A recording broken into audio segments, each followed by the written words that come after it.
ఈవిడెవరు? నా సోదరి మహాశయ, బృహన్నల తన పేరు. సామాన్య స్త్రీల కన్నా రూపం భిన్నంగాను పొడుగ్గాను ఉంది కదా, అందుకే మా అమ్మ తనకి బృహన్నల అని పేరు పెట్టింది. పదా. మాధవ, నా చేత ఈ వేషం వేయించావెందుకు? ముందే నేను నీకు చెప్పాను కదా పార్థ, వాస్తవానికి ఈ కార్యం నీకు బహు క్లిష్టంగా ఉంటుందని. కనుక ఈ వేషం నువ్వు అలవాటు చేసుకోవాలి. నీ జీవితంలో ఎప్పుడైనా ఒకసారి ఈ వేషం నీకు ఉపయోగపడొచ్చు కదా.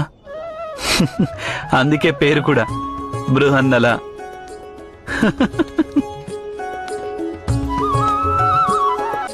పార్థ, అతనే రుక్మి. రుక్మిణికి జ్యేష్ఠ భ్రాత. విదర్భకి వారు యువరాజు. వారిని అడిగి తెలుసుకుందాం రుక్మిణి నివాసం ఎక్కడుందో. ఏం చేయనున్నావు మాధవ? వాస్తవానికి నీవెవరో వాళ్ళు తెలుసుకోగలుగుతారు. వాస్తవానికి నేనెవరన్నది నీకు మాత్రం అర్థమైందా పార్థ?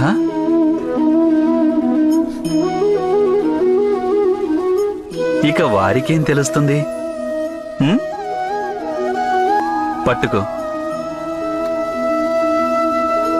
యువరాజా, యువరాజా, ప్రణామాలు యువరాజా.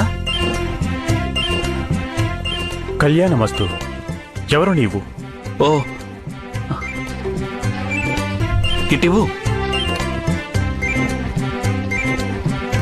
యువరాజా, దుర్వాస మహర్షి ఈ ప్రసాదం పంపించారు. వారు సందేశం పంపారు, అనుష్ఠాన కారణంగా వివాహానికి రాలేకపోతున్నానని. అందుకే వధూవరుల కోసం ప్రసాదం పంపించారు.